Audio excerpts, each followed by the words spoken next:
महाराष्ट्र में तेजी से सियासी समीकरण बदल रहे हैं। जहां एक और एनसीपी चीफ शरद पवार ने सरकार के खिलाफ विपक्ष के मुद्दों पर अपनी अलग राय रख दी, तो वहीं अब अजीत पवार पीएम मोदी के करिश्मे की तारीफ कर रहे हैं। इन सब के बीच बीजेपी ने एनसीपी को साथ आने का न्योता दे डाला है। बीजेपी नेता और महाराष्ट्र सरकार में मंत्री सुधीर मुनगंटीवार ने कहा कि अगर एनसीपी राष्ट्रवाद के साथ आना चाहते हैं तो किसी को क्या समस्या है। उधर अजीत पवार ने महागठबंधन में पड़ रही रार के लिए कांग्रेस को जिम्मेदार ठहराया है।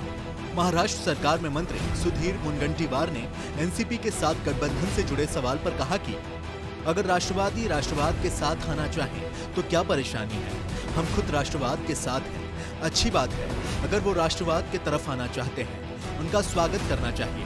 देश के हित में अगर वो बात करना चाहते हैं तो उनका स्वागत करना चाहिए। अगर उद्धव के साथ नहीं जाकर वे जनतंत्र के मार्ग पर आगे बढ़ते हैं तो उसमें हमें क्या दिक्कत होगी। रास्ता बड़ा है, एक कदम उन्हें आगे बढ़ने दीजिए, फिर देखते हैं आगे क्या होगा। उन्होंने दावा किया कि महाराष्ट्र में जनवरी फरवरी में समीकरण बदलेंगे, कांग्रेस खुद अलग थलग पड़ जाएगी। उधर अजीत पवार ने कांग्रेस प्रदेश अध्यक्ष नाना पटोले को महाविकास अघाड़ी में रार की वजह बताया। अजीत पवार ने कहा कि कांग्रेस के प्रदेश अध्यक्ष नाना पटोले हमेशा आरोप लगाते रहते हैं, बयान देते रहते हैं। उनके बयान से महाविकास अघाड़ी में दरार हो सकती है।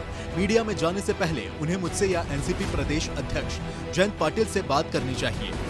ठाकरे गुट से कोई समस्या हो तो उन्हें उद्धव और आदित्य से बात करनी चाहिए। इस तरह की खबर बाहर आने से कार्यकर्ताओं पर असर पड़ता है, ये बंद होनी चाहिए। नागपुर में जब एमवीए की संयुक्त सभा होगी तब इस मुद्दे पर बात करूंगा। अब जैसे जैसे लोकसभा चुनाव करीब आ रहे हैं वैसे वैसे महाराष्ट्र में भी समीकरण तेजी से बदलते दिख रहे हैं। एक और कांग्रेस, आम आदमी पार्टी समेत विभिन्न विपक्षी दल रणनीति के तहत मोदी सरकार को घेरने में जुटे हुए हैं। वहीं एक और राहुल लगातार अडानी और सावरकर के मुद्दे पर बीजेपी को घेर रहे हैं, तो वहीं आप पीएम की फर्जी डिग्री मामले पर पीएम मोदी और उनकी सरकार पर निशाना साध रही है।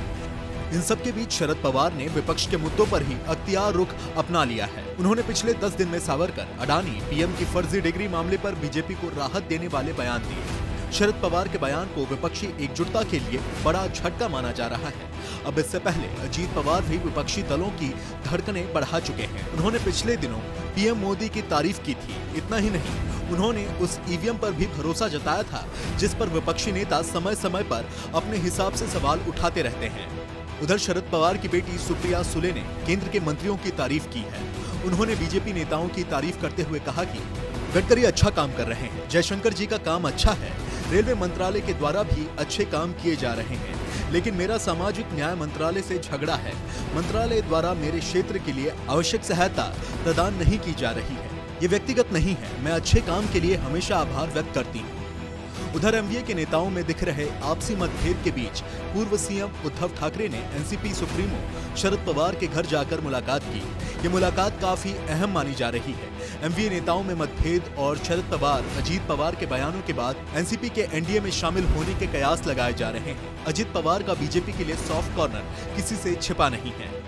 वे 2019 विधानसभा चुनाव में एनसीपी की पार्टी लाइन से अलग जाकर फडणवीस के साथ सरकार बना चुके हैं। शरद पवार के दबाव के बाद अजित पवार को वापस लौटना पड़ा था। 72 घंटे में ही उन्होंने डिप्टी सीएम पद से इस्तीफा दे दिया था। नमस्कार, मैं हूं मानक गुप्ता।